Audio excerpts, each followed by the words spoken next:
Bharatiya Janata party दलितों की विरोधी है, इसके पीछे क्या खास तौर से मंतव्य है आपका? देखिए, जो आयोजन हुआ है राम मंदिर भूमि पूजन का शिलान्यास का, जिसमें प्रधानमंत्री जी आए थे, उसमें महामहिम राष्ट्रपति को नहीं बुलाया गया।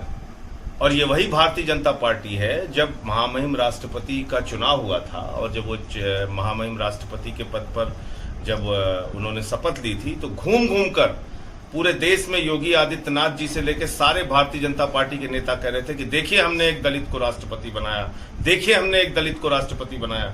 और भूमि पूजन के मौके पे महामहिम राष्ट्रपति को नहीं बुलाया जाता, कल्याण सिंह पिछड़ा वर्ग के हैं उनको नहीं बुलाया जाता, उमा भारती का दर्द निकल के आता है, पिछड़ा वर्ग की हैं कि साहब भाजपा की बपौती नहीं है राम, ये उनका दर्द छलक के आया सामने।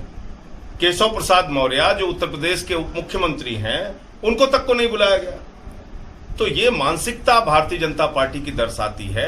भारतीय जनता पार्टी के राज्यों में, ये मैं नहीं कह रहा हूं, इसका आंकड़ा है 2018 का, सबसे ज्यादा दलितों के खिलाफ अगर हिंसा और अपराध के मामले हुए हैं तो भारतीय जनता पार्टी के शासन में हुए। देश के राष्ट्रपति को जगन्नाथपुरी जी के मंदिर में प्रवेश नहीं करने दिया जाता।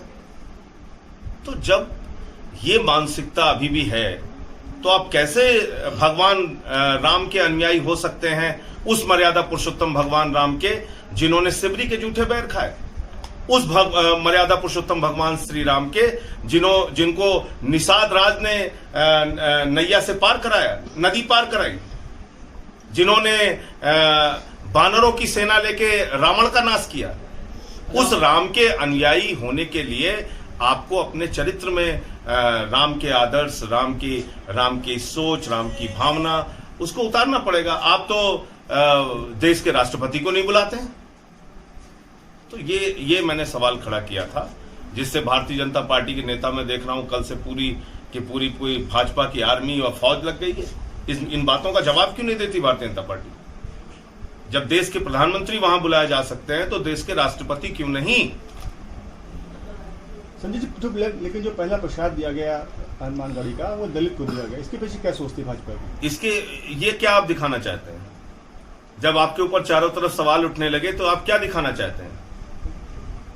प्रसाद दे सकते हैं आप, पूजन में शामिल नहीं कर सकते, ये तो और बड़ा अपमान है। अरे भाई, पूजन कार्यक्रम में आप देश के राष्ट्रपति को नहीं शामिल कर सकते और आप प्रसाद देने के लिए सबसे पहले दलित का चुनाव कर रहे हैं, ड्रामा करने के लिए, नाटक दिखाने के लिए। इसका मतलब कहीं आपके मन में चोर छिपा था, आपको लगा कि आपसे अपराध हुआ और उस अपराध की पूर्ति करने के लिए आपने दलित को प्रसाद देने की नौटंकी की। ये इस बात से साबित होता है।